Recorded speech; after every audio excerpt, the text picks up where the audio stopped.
সহায় সম্পত্তি যা কিছু আছে সব বিক্রি করলেও যদি আমার কিডনি নষ্ট থাকতো, আমার কিডনি দুটো ভালো করার জন্য নতুন দুটি কিডনি আমি কিনে স্থাপন করতাম, সব সম্পত্তি বিক্রি করলেও সেটা সম্ভব ছিল না।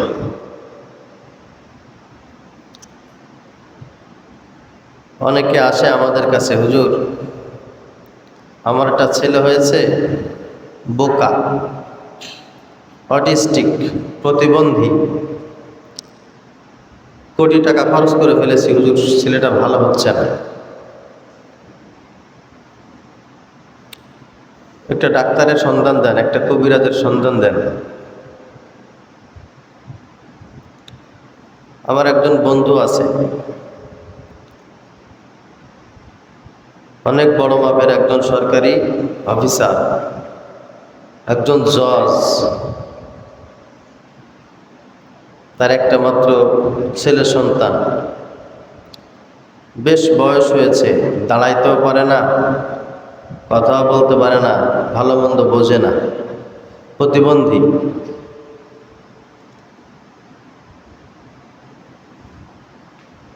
ছেলের জন্য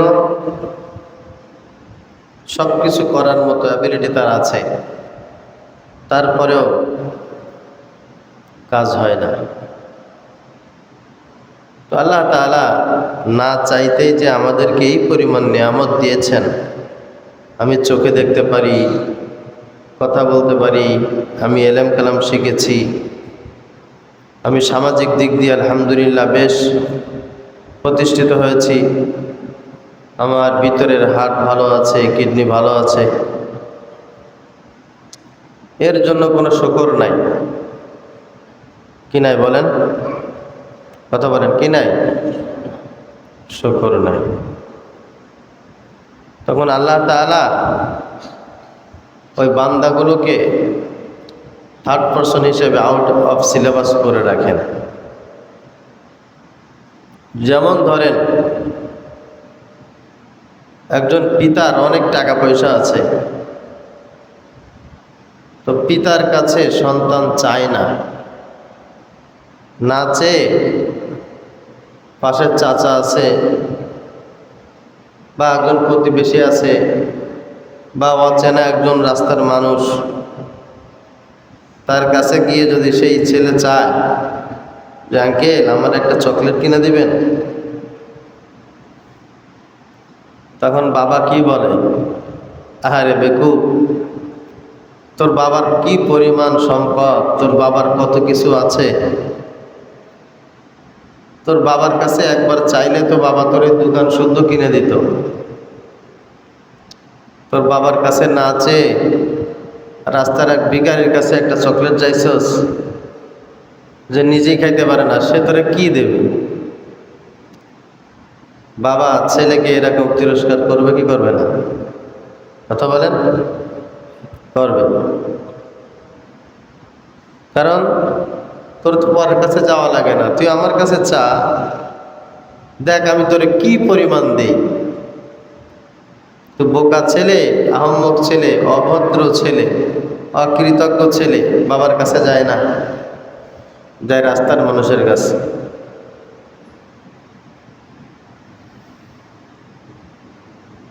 আল্লাহ তাআলা যিনি আমাদেরকে এত কিছু দিয়েছেন, কোটি কোটি কোটি টাকার সম্পদ, যার কোনো দাম কেউ দিতে পারবে না, এরকম সম্পদ আল্লাহ আমাকে দান করেছেন।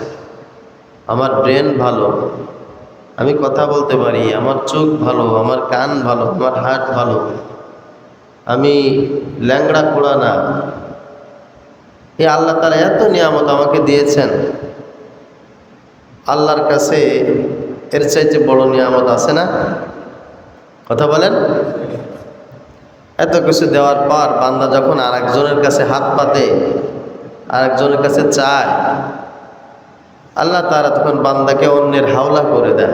যা, এত কিছু দিলাম, তোর আল্লাহর এত কিছু আছে, তোর মালিকের এত কিছু আছে, তুই তোর মালিকের কাছে চাস না, অন্য লোকের কাছে চাস? বেকুব কোথাকার, যা।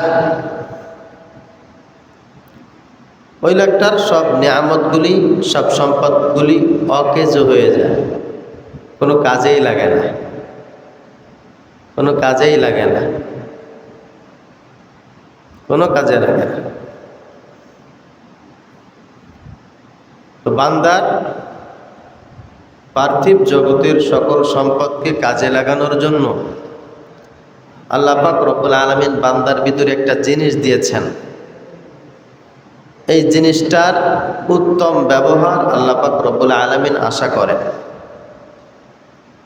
হোক ছোট হোক বড়, হোক নারী হোক পুরুষ, হোক শিক্ষিত হোক অশিক্ষিত, প্রত্যেকের এই জিনিসটার বিষয়ে অত্যন্ত সতর্কতা জরুরি। আল্লাহ পাক রব্বুল আলামিন এটা পছন্দ করেন না যে বান্দা এই জিনিসটার অপব্যবহার করুক। সেই বিষয়ে সামান্য কিছু কথা হবে ইনশাআল্লাহ। আল্লাহ তাআলা কোরআনুল কারীমের কয়েকটি জায়গায় এই বিষয়ে আমাদেরকে তালিম দিয়েছেন। তার ভিতরে কোরআনুল কারীমের কিছু আয়াত সাক্ষী। আমি একটি আয়াত তেলাওয়াত করেছি। আল্লাহ পাক রব্বুল আলামিন বলছেন, ইয়া আইয়ুহাল্লাযীনা আমানু লা তাকুলু রাঈনা ওয়াকুলু উনজুরনা ওয়াসমাউ ওয়ালিল কাফিরিনা আযাবুন আলীম। আগেই বলেন সুবহানাল্লাহ। নবীজি সাল্লাল্লাহু আলাইহি ওয়াসাল্লাম মসজিদের ভিতরে বসে আছেন। যারা সামনে নবীজির সামনে বসা, কেউ ডানেও তাকায় না, বামেও তাকায় না, পিছনেও তাকায় না, উপরেও খেয়াল করে না, সবাই রাসূলের দিকে তাকিয়ে আছে। এটা ছিল সাহাবীদের ভদ্রতা, সাহাবীদের আদর। নবীজি যদি সাহাবীদের সামনে থাকতেন, পিছনে যদি কিয়ামত হয়ে যেত, কেউ নবীজির থেকে চোখ ডানেও সরাইতো না, বামেও সরাইতো না। সুবহানাল্লাহ।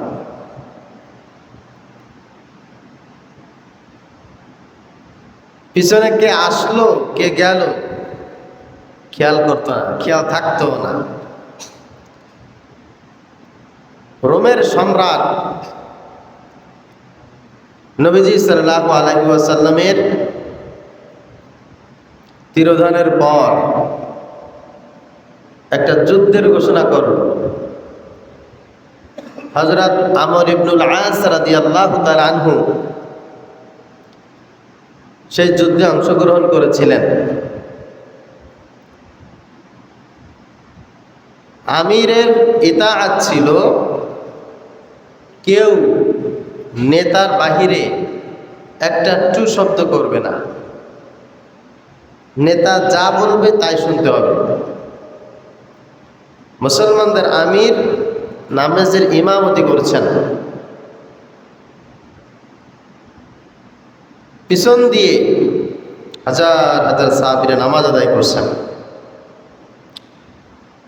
রোমের সৈন্যরা, কাফেররা পিছনের এক কাতার মানুষকে একভাবে কল্লাটা আলাদা করে দিয়েছে, সবগুলোকে শহীদ করে ফেলছে। সামনের কাতারের একজনও নামাজ ছাড়ে নাই, কেউ জানেও না। নামাজের ভিতরে তাদের মনোযোগ ছিল এরকম। তার ওই কাতারের মানুষকে শাহাদাত বরণ করা শেষ, সামনের কাতারে চলে আসছে।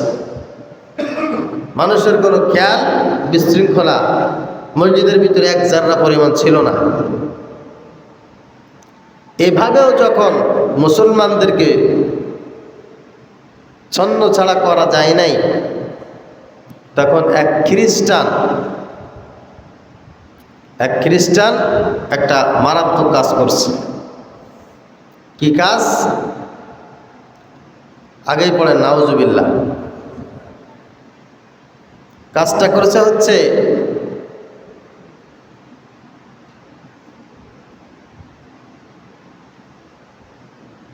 তাদের ধর্মের নবী ঈসা আলাইহিস সালামের মূর্তি বানাইছে। বিশাল বড় একটা মূর্তি। মূর্তিটা কার?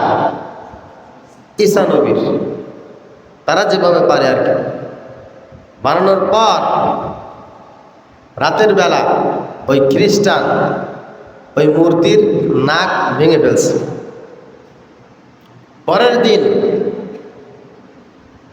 মুসলমানদের যিনি লিডার ছিলেন তার কাছে এসে বিচার দিছে যে আপনাদের ভিতর থেকে আল্লাহ নবীর কোনো একজন সাহাবী আমাদের ঈসা নবীর মূর্তির নাক ভেঙে ফেলছে, নাক কেটে দিছে। জিজ্ঞাসা করছে, এই আল্লাহ নবীর সাহাবীরা, মুসলমানেরা, এই কাজ কে করছো? তাদের ধর্ম তারা পালন করতেছে, আমরা এখানে জিহাদ করার জন্য আসছি, কাউকে অপমান করার জন্য নয়। ঈসা নবীর মূর্তির নাক কে ভেঙে দিছ? সব মুসলমানেরা মাথা চুপ, বলে আমরা ভাঙি নাই, আমরা ভাঙি নাই। তখন খ্রিস্টানদের এই পাদ্রী বলতেছে, তোমাদের মুসলমানদের ভিতরে যেহেতু কেউ স্বীকার করে নাই, সেহেতু এইটার প্রতিশোধ আমরা নেব। কি প্রতিশোধ? প্রতিশোধটা হচ্ছে আমরাও তোমাদের নবীর একটা মূর্তি বানাবো। নাউজুবিল্লাহ বলেন। সব মানুষকে ডেকে লক্ষ লক্ষ মানুষের সামনে তোমাদের নবীর মূর্তির নাক আমরা ভেঙে দেব। প্রতিশোধ সমান সমান। আর যে স্বীকার করবে যে আমি মূর্তি ভেঙেছি, আমরা শুধুমাত্র তাকে ডেকে তার নাকটা কেটে দেব। এটা হচ্ছে বিচার, আর কোনো বিচার নাই। তো মুসলমানরা তো সবাই মাথা নিচু করেছে। আসলে তো মুসলমানরা কেউ সে মূর্তির নাক ভাঙে নাই। হাজার হাজার মানুষ নবীর মূর্তি বানাবে, মূর্তি বানায় নবীর মূর্তির নাক ভাঙবে। এটা নবীর প্রতি সম্মান নাকি অসম্মান? অসম্মান। তখন হযরত আমর ইবনুল আস রাদিয়াল্লাহু তাআলা আনহু দাঁড়িয়েছে, দাঁড়ায় বলতেছে, বাদশা নামদার, আমি খ্রিস্টানদের নবী ঈসা আলাইহিস সালাম তার মূর্তির নাক আমি ভেঙেছি, দয়া করে আমার নাকটা কেটে দেন, আমার নবীর মূর্তিটাও আর বানায়েন না, আমার নবীর মূর্তি বানানোর পর তার নাক ভাঙেন না। এই কথা বলে আমর ইবনুল আস রাদিয়াল্লাহু তাআলা আনহু সামনে চলে আসছে। সব আয়োজন প্রস্তুত, জল্লাদ চলে আসছে তার নাক কাটার জন্য। তখন তাকে জিজ্ঞাসা করা হচ্ছে যে তুমি কেন নাক ভেঙেছ, আর তুমি তোমার তাজা নাক কেন বিসর্জন দিচ্ছ? তখন তিনি উত্তর দিয়েছেন, আমি কেন ভেঙেছি আমি জানি না, তবে আমি এতটুকু জানি, এই হাজারো লাখো মানুষের সামনে আমার নবীর মূর্তি তৈরি করা হবে, আমার নবীর মূর্তির নাক ভাঙা হবে, এতে আমার অনেক কষ্ট লাগবে, তার চাইতে লক্ষ কোটি গুণ বেশি কষ্ট কম লাগবে আমার নিজের নাক কেটে দিতে। এই জন্য আমি চাই আমার নবী তার সম্মানে থাকুক, তার সম্মান যেন ক্ষুণ্ণ না হয়। আমি আমর ইবনুল আস, আমার নাক যেন কাটা যায়। এই কথা শোনার পর যেই খ্রিস্টান পাদ্রী ওই মূর্তির নাক ভেঙেছিল মুসলমানদেরকে অপমান করার জন্য, সাথে সাথে সেই পাদ্রী দাঁড়িয়ে তার এই ভাঙা নাক হাতের ভিতরে নিয়ে বলতেছে, বাদশা নামদার, এদের ইমানের কাছে, ভদ্রতার কাছে, এদের আদবের কাছে আমার মা বাবা সব কিছু কুরবান হয়ে যাক, এই কাজ মুসলমানরা করে নাই, এই কাজ আমি করেছি তাদেরকে অপবাদ দেওয়ার জন্য। কিন্তু তারা যে তাদের লিডারকে, নবীকে এত মহাব্বত করে, একটা মাটির নাক ভাঙবে এটা পছন্দ করে না, নিজের তাজা নাক বিসর্জন দিতে চায়। এই জন্য আমি অভিভূত হয়েছি, নাক আমি ভেঙেছি, আমার জেলে দেন, ফাঁসি দেন, যা হবে আমার হোক, মুসলমানদের এই ভালোবাসা জীবিত থাকবে। এইটা নবীর প্রতি ভালোবাসা, শ্রদ্ধা, ভদ্রতা। আল্লাহ পাক রব্বুল আলামিন এই আয়াতের ভিতরে বলছেন, নবীজি বসে আছেন, একজন পিছন থেকে বলছেন, ইয়া মুহাম্মদ, আমার একটা কথা শোনেন। কি বলছেন? ইয়া মুহাম্মদ, আমার একটা কথা শোনেন, আমার দিকে একটু তাকান। আল্লাহ পাক রব্বুল আলামিন এই কথাটা সহ্য করেন নাই। আল্লাহ তাআলা কুরআন কারীমের আয়াত নাযিল করে বলছেন, ইয়া আইয়ুহাল্লাযীনা আমানু, হে ঈমানদারগণ, লা তাকুলু রাঈনা, তোমরা কখনো তোমাদের নবীর সামনে এই কথা বলবে না, হে নবী আমার একটা কথা আছে, আমার কথাটা একটু শোনেন, আমার দিকে একটু তাকান, আমার দিকে তাকান। এই কথা তোমরা বলবে না, নবীকে এই কথা বলা যায় না। আমার দিকে তাকান, এই কথা বলা যায় না। আকুলু যুরনা ওয়াসমাউ, নবীকে এইভাবে বলতে হয়, কাছে এসে ভদ্রতার সাথে, নবী আমার একটা কথা ছিল, আপনি যদি অনুমতি দিতেন তাহলে আমার কথাটা আপনাকে একটু শোনাতাম, আপনি আমার কথাটা একটু শুনতেন। এইভাবে বলতে হয় নবীকে, নবীর সামনে বলা যায় না, এদিক তাকান, আমার একটা কথা আছে শোনেন, এইভাবে বলা যায় না। বললে কি হয়? ওয়ালিল কাফিরিনা আযাবুন আলীম, ওই মানুষটা কাফের হয়ে যায়। নবীর সঙ্গে বিয়াদবি করলে লোকটা কাফের হয়ে যায়, আর কাফেরদের জন্য কঠিন শাস্তির বিধান একজন রেখেছেন, তিনি কে? আল্লাহ পাক রব্বুল আলামিন নবীজি সাল্লাল্লাহু আলাইহি ওয়াসাল্লামের শানে সূরাতুল হুজুরাত নাজিল করে আমাদেরকে শিখিয়েছেন কিভাবে আমরা নবীদের সামনে কথা বলবো, কিভাবে আমরা নবীদের সঙ্গে হাঁটবো। ইয়া আইয়ুহাল্লাযীনা আমানু লা তুকদ্দিমু বাইনা ইয়াদাইল্লাহি ওয়া রাসূলিহি ওয়াত্তাকুল্লাহা ইন্নাল্লাহা সামিউন আলীম। হে নবী, আপনি আপনার উম্মতদেরকে, আপনার সাহাবীদেরকে এই কথা বলে দেন, যখন আপনি তাদের সাথে হাঁটবেন, কেউ যেন আপনার পায়ের আওয়াজের চাইতে উঁচু আওয়াজে কেউ যেন না হাঁটে, আপনার চাইতে কদম যেন দ্রুত অগ্রগামী না করে, আপনার চাইতে আগে আগে যেন না হাঁটে। আপনি যখন হাঁটবেন তারা সবাই আপনার পিছনে হাঁটবে। আপনি যখন কথা বলবেন তারা আপনার কণ্ঠের চাইতে নিচু কণ্ঠে কথা বলবে। আপনার পায়ের আওয়াজ যত হবে তার চাইতে তাদের আওয়াজ যেন একটু ছোট হয়। লা তুকদ্দিমু, তারা যেন অগ্রগামী না হয়, বাইনা ইয়াদাইল্লাহি ওয়া রাসূলিহি, আল্লাহর রাসূল যেভাবে হাঁটে তার চাইতে যেন জোরে না হাঁটে।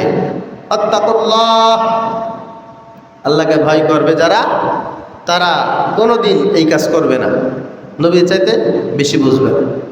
ইন্নাল্লাহা সামিউন আলীম, আল্লাহ পাক রব্বুল আলামিন সব কিছু শোনেন, সব কিছু জানেন। কে নবীর আগে হাঁটে, কে নবীর চাইতে বেশি দ্রুত চলে, আল্লাহ পাক সব জানেন, সব কিছু কিন্তু শোনেন। ইয়া আইয়ুহাল্লাযীনা আমানু, হে ঈমানদারগণ, লা তারফাউ আসওয়াতাকুম ফাওকা সাওতিন নাবিয়্যি ওয়া লা তাজহারু লাহু বিল কওল কাজাহরি বাযিকুম লিবাযিন আন তাহবাতা আমালুকুম। তোমার নবী যখন কথা বলবে, তোমার নবীর কথার আওয়াজের উঁচু আওয়াজ যেন তোমার না হয়। যদি হয়ে যায়, ওয়ালা তাজহারু লাহু বিল কওল, যদি হয়ে যায়, কিভাবে হয়ে যায়? কাজাহরি বাযিকুম লিবাযিন, যেভাবে তোমার ভাইয়ের সঙ্গে কথা বলো, যেভাবে বাবার সঙ্গে, চাচার সঙ্গে, বন্ধু বান্ধবের সঙ্গে কথা বলো, এইভাবে কথাটা যদি নবীর সাথে হয়ে যায়, আনতাহবাতা আমালুকুম, তোমার জীবনের সব আমলগুলো নষ্ট করে দেবেন কে? ইন্নাল্লাযীনা ইয়াগুদ্দুনা আসওয়াতাহুম ইনদা রাসূলিল্লাহ উলাইকাল্লাযীনা ইমতাহানাল্লাহু কুলুবাহুম লিত্তাকওয়া। আল্লাহ পাক রব্বুল আলামিন বলেন, যারা আল্লাহ রাসূলের চাইতে উঁচু আওয়াজে কথা বলে। নবী আছে এখানে, নবীর কণ্ঠের আওয়াজ নাই, তার মানে কারোর কণ্ঠে কোনো আওয়াজ থাকতে পারবে? কথা বলেন। মসজিদের ভিতরে নবীজি সাল্লাল্লাহু আলাইহি সাল্লাম আছেন, কথা বলার একমাত্র অধিকার তার। তিনি ছাড়া মসজিদে আর কেউ কথা বলতে পারবেন না। মজলিসে আমার রাসূল সাল্লাল্লাহু আলাইহি সাল্লাম আছেন, ওই মজলিসে কথা বলার একমাত্র অধিকার মুহাম্মদুর রাসূলুল্লাহ সাল্লাল্লাহু আলাইহি সাল্লাম। আর ওই ব্যক্তি কথা বলতে পারবে যে ব্যক্তিকে নবীজি সাল্লাল্লাহু আলাইহি সাল্লাম অনুমতি দেবেন। এই ছাড়া মজলিসে আর কেউ কথা বলতে পারবে না, এই ছাড়া মজলিসে আর কেউ কোনো আওয়াজ করতে পারবে না। এটা কি আমার কথা না আল্লাহর কথা? উলাইকাল্লাযীনা ইমতাহানাল্লাহু কুলুবাহুম লিত্তাকওয়া। আর আল্লাহ পাক রব্বুল আলামিন এইভাবেই তোমাদের কলবের পরীক্ষা নিচ্ছেন। পরীক্ষাটা আল্লাহ তাআলা এইভাবেই সাজিয়েছেন, এভাবেই সাজিয়েছেন। অনেক বড় বড় এমপি, মন্ত্রী, লিডার, মক্কার বড় বড় বিশাল বড় বড় কুরাইশের নেতা ছিল, কোনোদিন নবীজি সাল্লাল্লাহু আলাইহি সাল্লামের সামনে এসে কথা বলতে পারেন না। যা কিছু বললাম এবার শিক্ষা গ্রহণ করেন, শিক্ষা গ্রহণ করেন। বহু বড় বড় আবেদ নষ্ট হয়ে গেছে নবীদের সঙ্গে এই টুকটাক বিয়াদবি করার কারণে। মানুষ বিয়াদবি করে অনেকভাবে, সবচাইতে মারাত্মক বিয়াদবির কথা কোরআনুল কারিমে যেভাবে আসছে তা হচ্ছে মুখের ভাষার কারণে। কিসের কারণে বলেন দেখি ভাই, সবাই বলেন। মুখের ভাষা। قولا لينا لعله يتذكر أو يخشى رب اشرح لي صدري ويسر لي أمري واحلل عقدة من لساني يفقهوا قولي। মুখের ভাষা নরম করার জন্য, মুখের ভাষার ভদ্রতার জন্য আল্লাহ পাক রব্বুল আলামিনের কাছে নবীরা পর্যন্ত চেয়েছেন, আল্লাহ আমার মুখের ভিতরে ভদ্রতা দান করেন, কোমলতা দান করেন, মুখের ভিতরে মিষ্টি আচরণ দান করেন। আমি যেন সবার সাথে ভদ্রতা বজায় রেখে চলতে পারি, আমি যেন মুরব্বী কারোর সাথে খারাপ আচরণ না করি, আমি যেন যে কথা বলা দরকার তার চাইতে বেশি একটা কথাও না বলি। নবীজি সাল্লাল্লাহু আলাইহি ওয়াসাল্লাম আল্লাহ পাক রব্বুল আলামিনের কাছে চেয়েছেন, হযরত ঈসা আলাইহিস সালাতু ওয়াস সালাম চেয়েছেন, হযরত মূসা আলাইহিস সালাতু ওয়াস সালাম আল্লাহর কাছে চেয়েছেন, আল্লাহ আমার মুখের ভিতরে যে কথাগুলি বলার শক্তি আপনি দিয়েছেন, এই কথাগুলো যেন ভদ্রতার কথা বের হয়। আমার প্রিয় মুসল্লিনে কেরাম, আপনাদের ইমানদার যারা আছেন, মুসলমান যারা আছেন, নামাজের কারণে যত মানুষ জাহান্নামে না যাবে, ইমানদার মুসলমানেরা বিয়াদবির কারণে তার চাইতে বেশি জাহান্নামে যাবে। হজ না করার কারণে যত মানুষ জাহান্নামে যাবে, তার চাইতে বেশি সংখ্যক মানুষ জাহান্নামে যাবে বিয়াদবির কারণে। যাকাত আদায় করার কারণে যত মানুষ জাহান্নামে যাবে, তার চাইতে বেশি সংখ্যক মানুষ যাবে বিয়াদবির কারণে। হুজুর এটা কোনো কথা? হ্যাঁ কথা তো। এখানে যারা আছি ভাই, সবার উপরে কি নামাজ ফরজ? আরে কথা বলেন না, সবার উপর নামাজ ফরজ হয়েছে? এখানে যারা আছে সবার উপর নামাজ ফরজ আছে? সবার উপরে যাকাত ফরজ আছে? হজ ফরজ আছে? নাই তো। কিন্তু আদব বজায় রাখা প্রত্যেকের উপরে কি বলেন? কথা বলেন, বড় ফরজ। আমার এই এলাকার ভিতরে যারা আছে সবার উপরে যাকাত ফরজ, হজ ফরজ, কিন্তু ভদ্রতা, কথা বলেন, আপনি শিক্ষিত হইলেও ভদ্রতা আপনার উপরে ফরজ, মূর্খ হইলেও ভদ্রতা আপনার উপরে কি ফরজ। ভদ্রতা প্রত্যেকের জন্য, এটা এমন একটা নিয়ামত, প্রত্যেকের ভদ্র হতে হবে,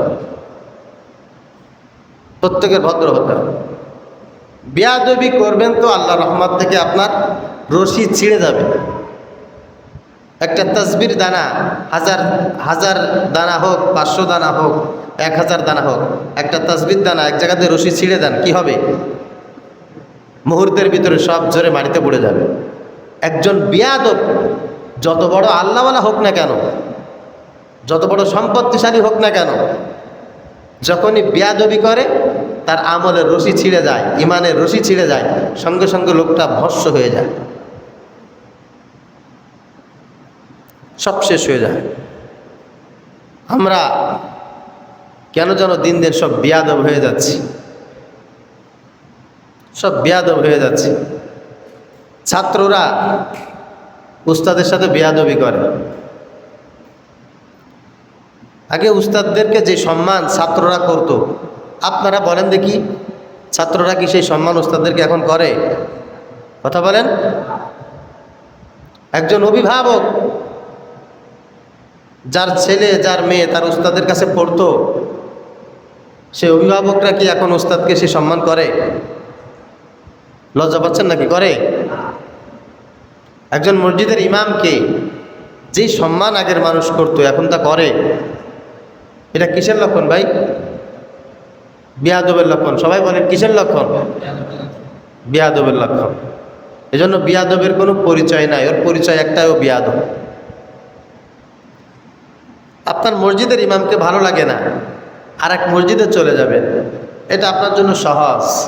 কিন্তু এই মসজিদের ইমামের সাথে বেয়াদবি করবেন, পৃথিবীর কোনো ধর্মগ্রন্থে, কোনো সিস্টেমে, কোনো অথরাইজে আপনাকে সেই অধিকার দেওয়া হয় না। হয়েছে নাকি? আপনার শিক্ষক ভালো লাগে না, আপনি শিক্ষক চেঞ্জ করে ফেলেন। আপনি শিক্ষকের কাছে ভালো লাগতেছে না, আর একজন শিক্ষকের কাছে যান, আর তার কাছে পড়বেন। কিন্তু এই শিক্ষকের কাছে ভালো লাগে না বলে এই শিক্ষকের সাথে বেয়াদবি করবেন, এরকম কোনো অধিকার পৃথিবীর কোনো কনস্টিটিউশন আপনাকে দিয়েছে? কথা বলেন। দেয় না, দেয় না।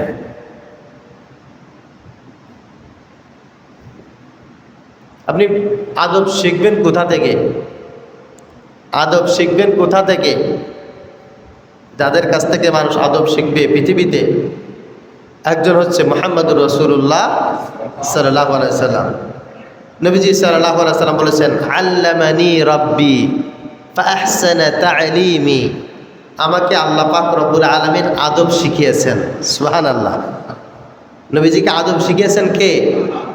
ফাআহসানা তা'লিমি। আর আমার আল্লাহর চাইতে উত্তম তালিম আমাকে কেউ দিতে পারে নাই। নবীজি সাল্লাল্লাহু আলাইহি সাল্লাম আদব শিখেছেন, এলেম শিখেছেন, আল্লাহ পাক শিখিয়েছেন। হযরত আব্বাস রাদিয়াল্লাহু তাআলা আনহু নবীজির চাচা ছিলেন, আপন চাচা। হযরত আব্বাস রাদিয়াল্লাহু তাআলা আনহু বসে আছেন, নবীজি বসে আছেন। একজনে জিজ্ঞাসা করছেন, ইয়া রাসূলুল্লাহ, একটা কথা জানতে পারি? জিজ্ঞাসা করব? নবীজি বললেন, হ্যাঁ জিজ্ঞাসা করো। বলে, আপনার চাচা বেশি দামি, আপনার চাচা বেশি বড় নাকি আপনি বড়? আপনাদের কাছে কি মনে হয়, নবীজি বড় নাকি তার চাচা বড়? উত্তর দেন। নবীজি সাল্লাল্লাহু আলাইহি সাল্লামের কাছে জিজ্ঞাসা করা হচ্ছে তার চাচার সামনে। তার চাচা হযরত আব্বাস, মুরব্বী, বয়সে বড়। এখানে আরেকটা কথা বলে রাখি আমি, সেটা হচ্ছে অনেক মুরব্বী আছে, দাড়ি পেকে গেছে, দাদা হয়েছে, নানা হয়েছে, তার ভারে কোনো মানুষ তার সাথে কথাই বলতে পারে না। উনি বয়সে একটু বড়, মনে হচ্ছে দুনিয়ার সব ক্রেডিট উনার। যারা বয়সে বড় আছেন, খুব বিনয়ের সাথে বলছি, আপনারা সব সময় মাথা নিচু করে ছোট হয়ে থাকবেন। কারণ বয়সে বড় হওয়ার ভিতরে কোনো ক্রেডিট নাই, কোনো যোগ্যতা নাই, স্পেশাল কোনো দক্ষতাও নাই। আপনি বয়সে বড়, এটাকে আপনি পৃথিবীতে আগে আসছেন নাকি আল্লাহ আগে পাঠাইছে আপনাকে? বোঝেন নাই? আল্লাহ আপনাকে আগে পাঠাইছেন নাকি আপনি আগে আসছেন? যদি আগে আসা যেত তাহলে আমি আগে আসতাম, আপনি পরে আসতেন, আপনার আগেও আমি আসতাম। তো পৃথিবীতে কোন মানুষটা কখন আসবে এটা কি আপনার সিদ্ধান্ত, আমার সিদ্ধান্ত, না আল্লাহর সিদ্ধান্ত? এই জন্য মুরব্বী যারা আছেন তারা মনে মনে ভাববেন যে আমাকে আল্লাহ আগে পাঠাইছে, এতে আমার কোনো ক্রেডিট নাই, হয়তোবা আমাকে দিয়ে আগে আগে কোনো কাজ আল্লাহর করানোর ইচ্ছা ছিল, আমি করতে পারি নাই, এই জন্য আমি লজ্জিত। আর যারা ছোট আছেন, আপনি চিন্তা করবেন উনি পৃথিবীতে আগে আসছেন, তার মানে নেকির কাজ, ভালো কাজ উনি অনেক বেশি করেছেন, আমার চাইতে অনেক বেশি করেছেন, এজন্য ওনাকে সম্মান করতে হবে। মনে থাকবেন ইনশাআল্লাহ।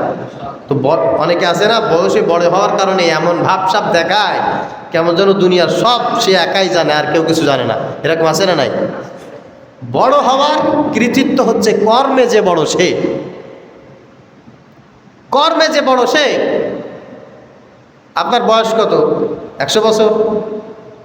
ওই মোড়ে যায় দেখেন 200 বছরের একটা বট গাছ আছে, তো বয়সে যদি সম্মানিত সে হতো, তাহলে ওই বট গাছের সম্মান তো আপনার চাইতে বেশি। বয়সে বড় হওয়ার কারণে যদি সব সম্মান পাওয়া যায়, তাহলে ওই বট গাছটা দোষ করছে কি?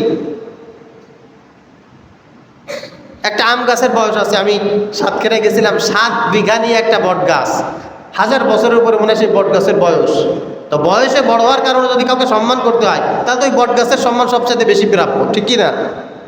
না, বয়সে বড় হওয়ার ভিতরে কোনো কৃতিত্ব নেই, কৃতিত্ব হচ্ছে কর্মে বড় হওয়ার কারণে। আপনার বয়স 100, তাতে কি হয়েছে? যার বয়স 20 বছর সে যদি পৃথিবীতে অনেক ভালো কাজ করে থাকে, অনেক খেদমত করে থাকে, আপনার চাইতে 1000 কোটি গুণ বেশি সম্মান সেই ব্যক্তির প্রাপ্য।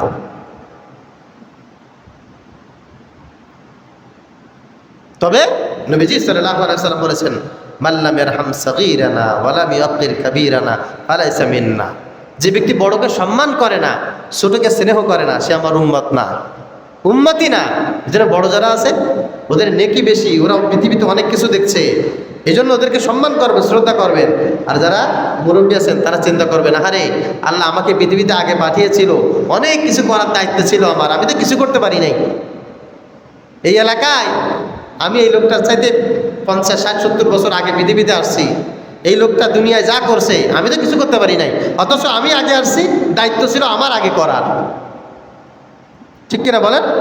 দায়িত্ব আমার ছিল, আমি করতে পারি নাই, এই লোকটা করছে, এই জন্য কি আমার স্নেহ করা উচিত, সম্মান করা উচিত।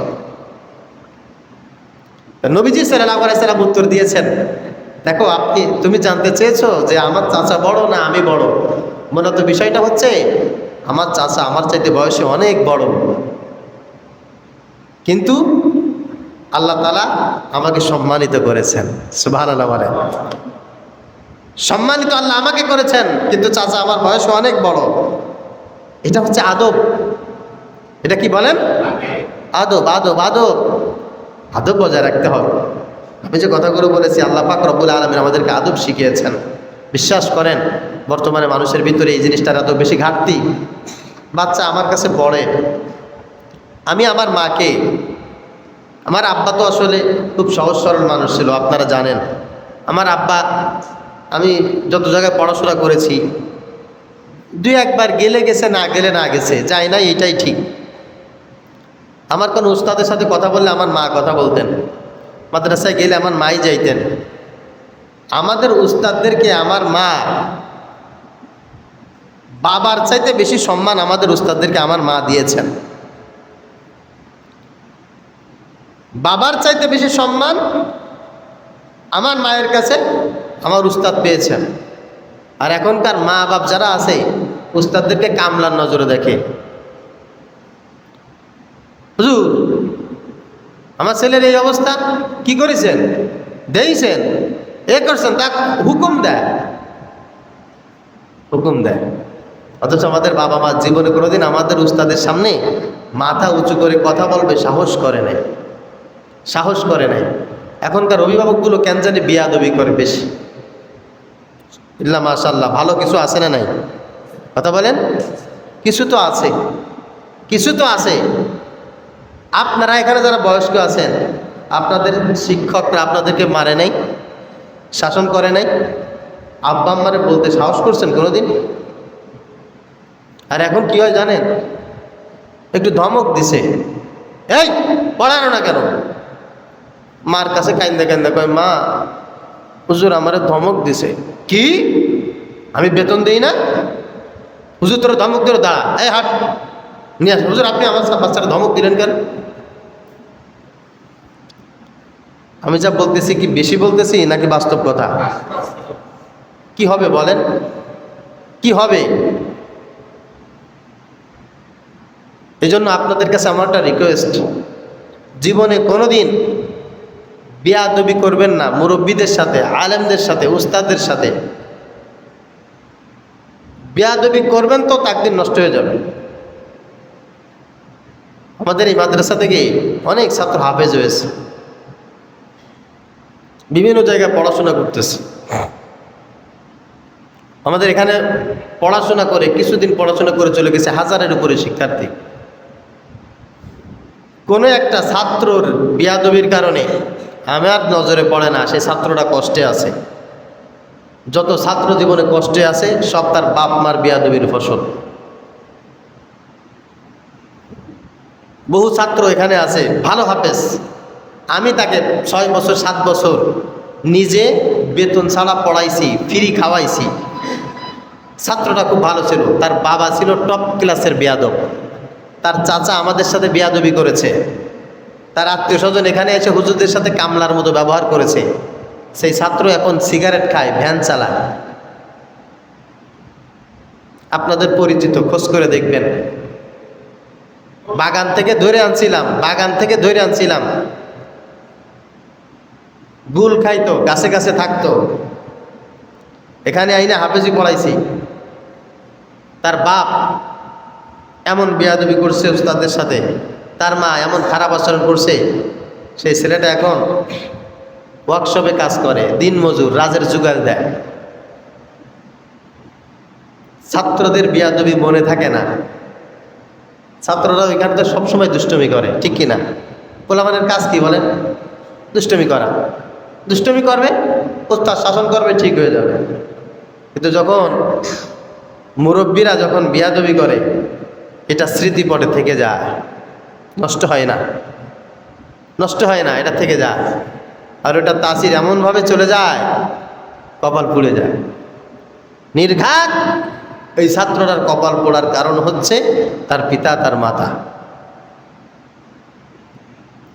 আপনারাও যারা বাচ্চাদেরকে লেখাপড়া শেখাইতে পারেন নাই, আল্লাহর কসম, আমি ইমরান হিসেবে না, একজন শিক্ষক হিসেবে বলছি, আপনারাও যারা আপনাদের বাচ্চাদেরকে লেখাপড়া শেখাইতে পারেন নাই, আপনাদের বাচ্চাদের কারণে না, আপনাদের বেয়াদবির কারণে হয় নাই। এরপরেও যদি কারণ হুজুর আমি খুব আচরণ করেছিলাম, ভালো হয় নাই, যদি এরকম হয়ে থাকে মনে করতে হবে আল্লাহর তরফ থেকে পরীক্ষা আছে না নাই? নবীদের সন্তান 2-1 নবী এরকম আছে না, ছেলে মেয়ে কাফের ছিল, নূহ আলাইহিস সালাতু ওয়াস সালামের ছেলে কাফের ছিল, এরকম আছে না? যদি হয় ওই রকম একটা পরীক্ষা। তাছাড়া যে বাবা মা বেয়াদবি করে তার ছেলে মেয়ে মানুষ হয় না। এখনকার বাচ্চাদেরকে একটু মাঠ খুঁটাইতে পারি না, মাঠ পরিষ্কার করাইতে পারি না, রাস্তা পরিষ্কার করাইতে পারি না। এখানকার কিছু ইট আছে, আমার 100 ছেলে পেলে আছে, 1000 ইট যদি মাঠে থাকে, আমরা 100টা ছেলে পেলে যদি 10টা করে ইট উপরে উঠাই, কি পরিমাণ কষ্ট হয় বলেন তো? এটা কোনো কষ্টের ভিতরে পড়ে? এক অভিভাবক এসে বলতেছে, হুজুর আপনার কাজ করার দরকার, আপনি আমাদেরকে বলতেন, আমাদের বাচ্চাদেরকে দিয়ে আপনি ইটটা না ছাদের পরে উঠাইলেন, হুজুর এটা কোন ব্যবসা শুরু করছেন? আমি বলছি ভাই আমার ভুল হয়ে গেছে। কি হয়েছে? আমার ভুল হয়ে গেছে, আপনার বাচ্চাকে দিয়ে এই কাজটা কারণ আমার উচিত হয় না ভাই, আমার ভুল হয়ে গেছে।